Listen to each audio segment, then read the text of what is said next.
Hey everybody, Mr. Stewart here, and welcome to this screencast on what will remain an unknown topic, but you will definitely have a title and its goals by the end of it all. So let's begin here. If you find the video going a little too quickly, then make sure that you do pause and or ask that it does get paused and complete your notes and take some time to think about what you're seeing.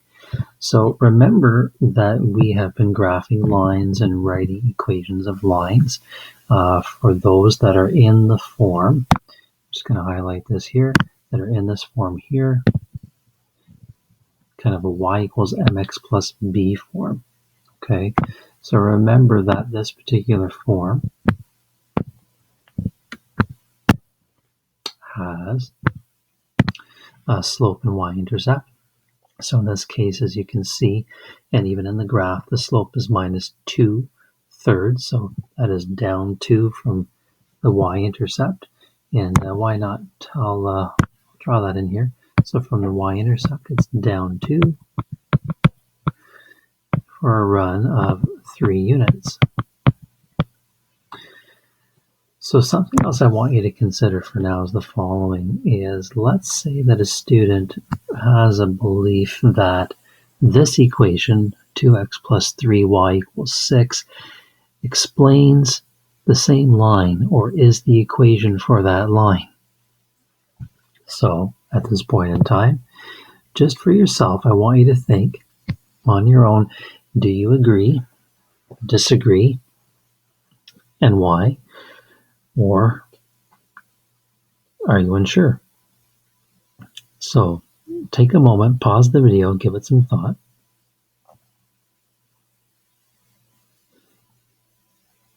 Now, having thought about it, take a moment and talk with the person beside you. Again, explain your point of view and see if you can come to a consensus on whether you both agree and or disagree. And if you can't, that's fine. It's all right that we remain unsure at this time. All right, let's move on. So we'll come back to that at the end. So let's get into a bit of a problem that'll help us to work with and or understand the algebra we're using. So in this problem here, we have a theater company that is selling tickets for a particular show. So you can see that adults are being charged $2, kids are being charged $1, and there's an equation that relates the value of the adult tickets to that of the children's tickets,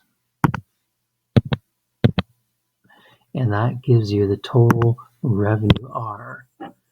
Okay, the total revenue in this particular equation is $750, and they are going to sell tickets for 2 different shows, and each show they want to produce $750, but based on either 200 and 175 tickets. Okay, those are adult tickets. So your job is to find out how many children's tickets must be sold to achieve the $750. So we're going to pause the video, and on a piece of lined paper, we're going to have you start thinking about how you will calculate the number of children's tickets.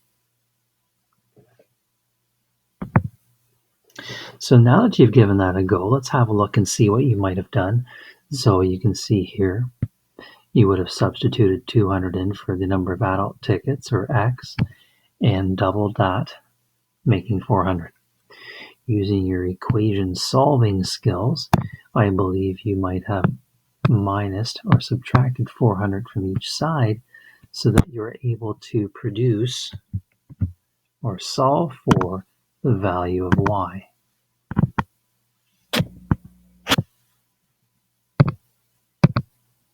Right? So Y is 350. Similarly, you would have done the same thing for 175. So let's just reveal a lot of this here. And you can see that 175 is doubled. Let's just reveal the whole thing here. You would have subtracted 350 from each side of the equation, And what that would have done is it would have helped you to isolate your y and get a value of 400. Okay, so that should be review. That is substituting a value into an equation and solving for an unknown. But I think a more important question to ask is, what if the equation was in this form? What if it was y equals revenue minus 2x, or 2 times the number of adult tickets? So give that a try for a moment. Let's pause the video. Give that a try on your sheet of paper. So you probably noticed that having substituted the 200 in, the solution went fairly quickly. So there must be an advantage here. So what is that advantage?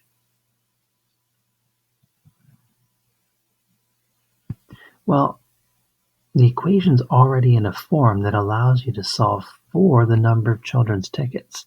So it's a lot more direct to solve for the unknown if the equation's set up that way.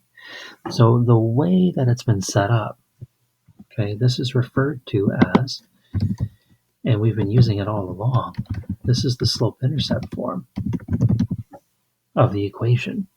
Okay, we've been doing this for some time now. And in fact, what you'll notice is that the slope part of it,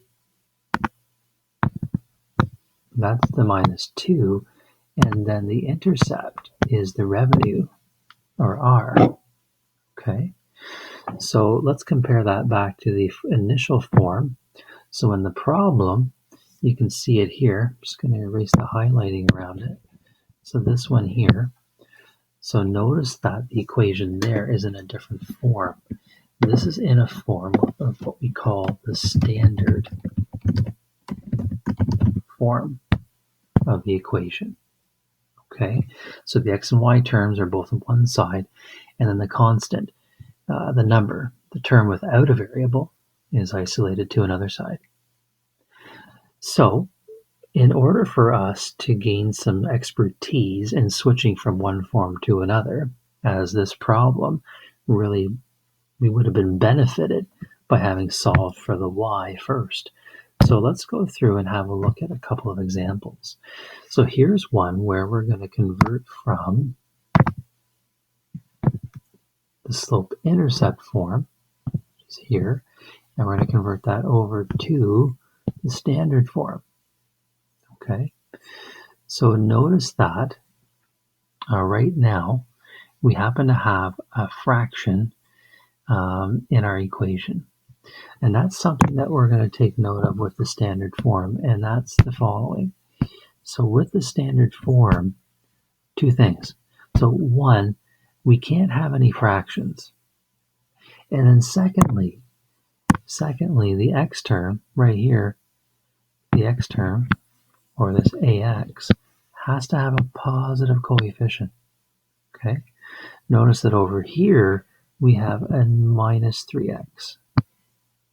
So we have a fraction, that is division by 2, and we also have a negative x term. So we need to get rid of those conditions as we convert to standard form. So let's go ahead and try this out. So I'm going to rewrite the equation. So just to do the same on your sheet. And let's go ahead by eliminating the denominator. So we're going to clear this 2 by multiplying through by 2. So it clears that denominator. And what we do to one side, we do to the other. So we end up with 2y equals 5 minus 3x. Okay, and once again, these 2's cancel.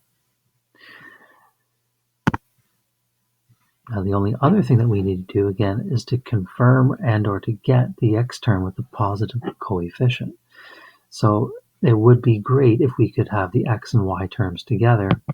So by the virtue of x being negative on the right, if we add it on to cancel it, we would be adding it on to the left-hand side, making it positive.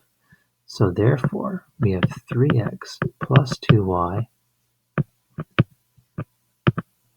is equal to 5. So now we can boldly say that we have satisfied the condition of no fractions, as well as the condition of the x term having a positive coefficient.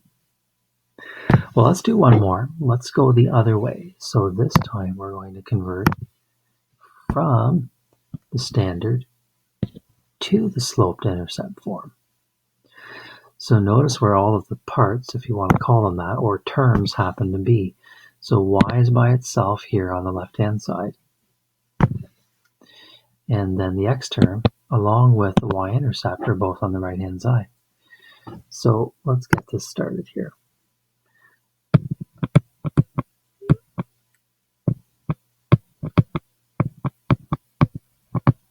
So we have 2x plus 3y minus 9 equals 0. Well, we do want the y term by itself, so let's go ahead and remove, by using opposite operations, the negative 9 and the positive 2x. That means we'll subtract 2x from the right-hand side, and then we'll add 9 on. So we now have 3y equals minus 2x plus 9. So we're almost there, okay? So we do need to get it into a y equals form. So what we'll do is we'll divide each of the terms by 3. So that allows us to take 1/3 of every term. So now we have it in slope-intercept form. So the slope is minus 2/3, and then 9/3, or 9 divided by 3, is simply 3. So you can see now that we have a way to convert from the standard to the slope-intercept form.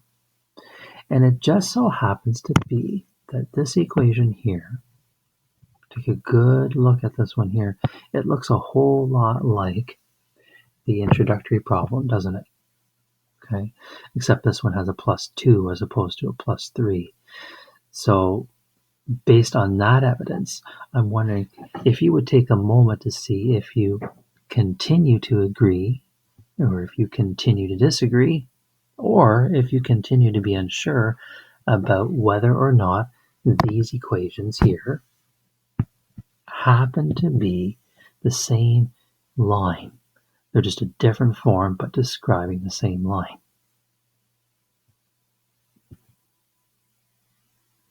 I definitely think that you will see that as being the case. And what we're going to get you to do now is to head into your text and to try out a little bit of practice. So if you get stuck on any particular part, the book has a couple of great examples that'll help you through.